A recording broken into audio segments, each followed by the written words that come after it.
Moradores do bairro Vila Paraíso, em Caçapava, ainda aguardam a entrega da escritura de 28 casas. A espera já dura 9 anos, desde a inauguração de um conjunto habitacional no bairro.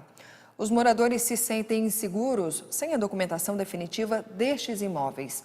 Todas as casas foram doadas pela Prefeitura, que informou em nota à imprensa que a situação precisa ser regulamentada, mas para isso há necessidade de fazer antes um projeto de lei e uma dotação orçamentária. E segundo a Prefeitura, o prazo para a entrega das escrituras podem se estender até 2020. E a gente volta para mais notícias da nossa região com o plantão da redação.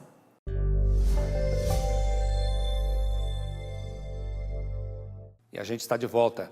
Taubaté lançou um alerta para novo risco de proliferação do mosquito Aedes aegypti, depois de uma nova análise de densidade larvária realizada entre março e abril, que fez vistoria em 6.000 imóveis. O resultado ficou em 3,5. De acordo com o Ministério da Saúde, o índice de tranquilidade é de 1,0 ou até menos. Acima do nível de 1,5 já há risco de epidemia. Veja agora a segunda parte da entrevista especial de hoje.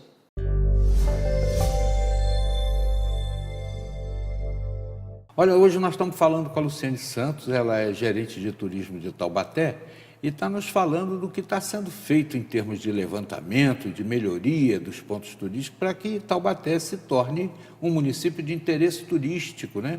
E passe a ser contemplado pelo Estado de São Paulo, como outros municípios já estão e outros estão buscando também o mesmo espaço que Taubaté quer.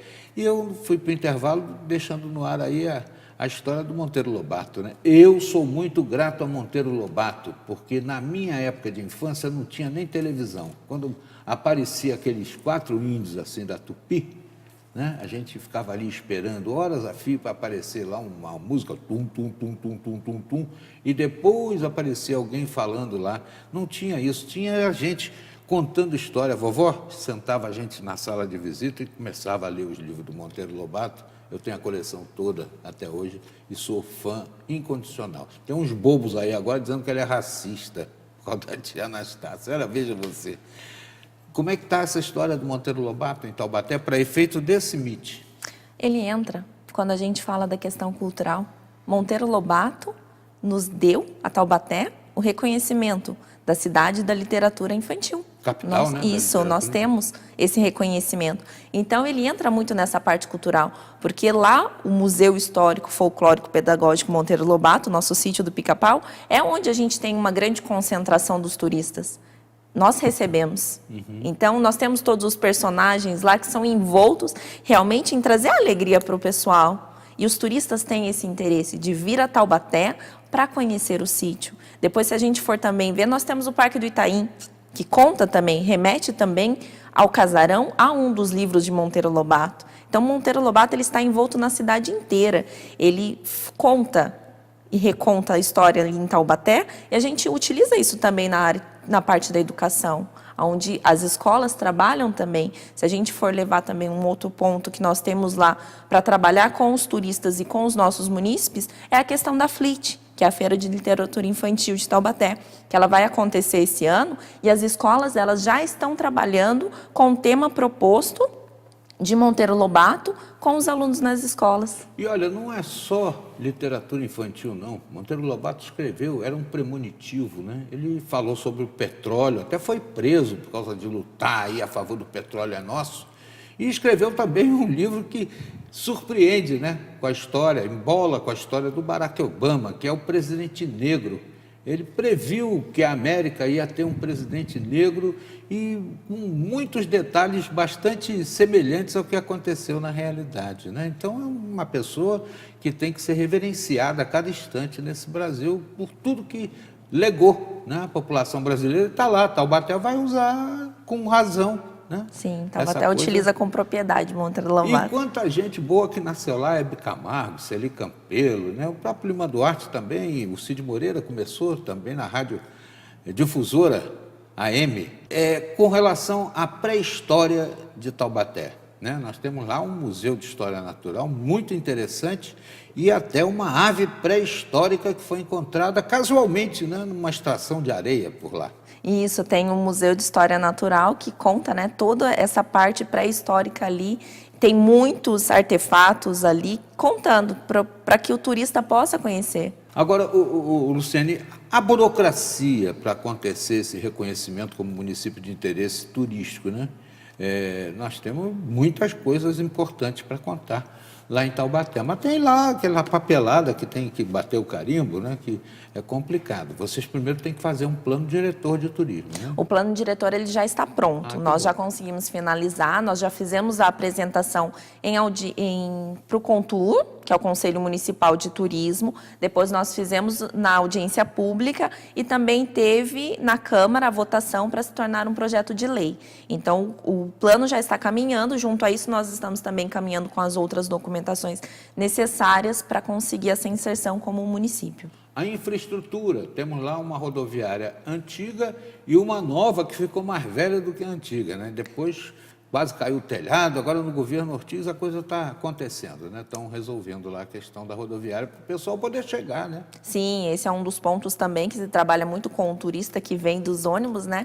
Então já está acontecendo também toda essa manutenção lá na rodoviária. Ao lado tem o Horto de Taubaté, né? Ao lado da rodoviária, é Horto ali? Isso, muito Taubaté bonito, tem é patinho, riquíssimo. Tem bichinho, né? Sim, se a gente atravessar, depois do Horto também a gente já tem os museus, onde tem o Museu da História Natural, onde tem o Museu Histórico de Taubaté, onde tem o Mistal, que tem vários artefatos de música, imagem e som, né? Contando toda a história. Olha, tem escola de música de qualidade, a Fego Camargo, né? Deve ser parente da Hebe até o Fego Camargo. Isso, é. Um maestro muito festejado sim, lá de Taubaté. Sim, tem. E tudo isso está dentro da linha de investimentos, né? Sim, entra também nas partes da nossa infraestrutura que a gente quer apresentar ao turista uma melhor estrutura. Nós temos, Taubaté tem tudo, Taubaté tem hospedagem, Taubaté tem alimentação, Taubaté tem informações ao turista, então a gente tem vários pontos que são necessários e que a gente consegue atingir. Por falar nisso, uma rede hoteleira de primeira linha, né? Que Taubaté possui. E eu tenho a impressão que Pindamonhangaba está indo na mesma trilha, está quase aprovando o plano diretor e até a gente vai também mostrar um pouco mais. Já mostramos aí o Museu Histórico Dom Pedro I e Dona Leopoldina, mas tem outros museus também de Pinda que estão na linha de aprovação, afora os parques, afora também a vegetação. E na linha de Monteiro Lobato temos o Reino das Águas Claras, por onde passa o trenzinho. Você vê, o Bento Carreiro criou uma ferrovia do nada, né, para desenvolver o turismo lá em Santa Catarina. E a gente aqui tem uma estrada de ferro centenária, histórica, importante para o desenvolvimento, até de Campos do Jordão, e chega ao Reino das Águas Claras, que está meio triste, né? A gente precisava dar uma injeção de ânimo, porque lá tem todos os personagens do Monteiro Lobato em tamanho grande, né, em estrutura de cimento. E a criançada curtia. Na época que eu cheguei era ótimo estar lá, mas depois teve um aluvião lá, um negócio brabo, derrubou tudo, ficou um terror. Não fui mais lá recentemente, mas acredito que não esteja totalmente recuperado. Ô Luciane, eu gostei muito de conversar com você. Primeiro porque você conhece bem a questão e segundo porque a gente está trazendo, né, para Taubaté e isso vai fomentar, né, a animação dos outros municípios que estão nesse entorno também a se tornarem municípios de interesse turístico. Obrigado. Obrigada, foi muito bom falar com vocês e mostrar o quanto Taubaté está se expandindo nessa questão de trazer os turistas e assim também ter um desenvolvimento socioeconômico na nossa cidade um pouco mais evoluído. De parabéns ao prefeito Ortiz, está me devendo uma entrevista aqui em Ortiz.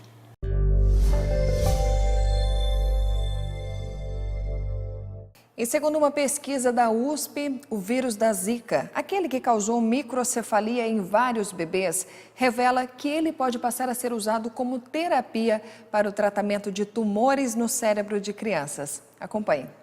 Este camundongo foi infectado com células tumorais humanas que rapidamente se espalharam pelo cérebro e pela medula. Os pesquisadores injetaram uma dose única de Zika vírus e ao longo de 5 semanas os tumores desapareceram. O vírus gosta de células neuroprogenitoras, que são as células que vão dar origem aos neurônios, e de células que estão se dividindo muito, né? E que é uma das características de células tumorais. As células tumorais têm essa característica de dividir muito, né? A descoberta dos pesquisadores da USP foi divulgada ontem em uma das principais revistas científicas sobre câncer do mundo. É uma nova esperança na busca pela cura da doença e apresenta uma vantagem em relação aos tratamentos convencionais. O vírus da Zika ataca células cancerígenas, mas deixa intactos os neurônios saudáveis. Uma vez que o tumor poderia funcionar como uma espécie de uma esponja, né, atraindo os vírus tumorais. Ao serem atacadas, essas células tumorais são eliminadas rapidamente e os eventuais novos vírus que são formados por estas células tumorais infectadas são vírus pouco infectantes. Antes de iniciar a fase de testes clínicos em humanos, é preciso cultivar o vírus seguindo vários protocolos de segurança e também definir qual a dose ideal e quantas vezes ela deve ser aplicada. Ainda não dá para saber quanto tempo todo esse processo vai levar. Começa com 2, 3 pacientes que não respondem à terapia convencional, né? E aí esses pacientes têm que ser muito bem escolhidos, porque a gente precisa ter certeza que eles têm esse tipo de tumor que a gente já viu que são sensíveis à Zika, né? E se os resultados forem promissores, o que nós estamos torcendo e muito para que sejam, então o próximo passo vai ser testar num grupo maior de pacientes. Na edição de hoje você viu, mais de 30 milhões de pessoas no Brasil são hipertensas. Na última parte da reportagem especial sobre a paixão pelo futebol, você acompanhou a rotina de vida de um torcedor corintiano e de um palmeirense. Conhecemos também o museu em Caçapava, que conta com fotos e objetos da Segunda Guerra Mundial. E o Repórter Setorial fica por aqui. Você pode rever todas as nossas reportagens em nossas redes sociais. Visite nossa página no Facebook e o nosso canal no YouTube. Nós temos um encontro marcado amanhã com mais notícias aqui da nossa região. Até mais!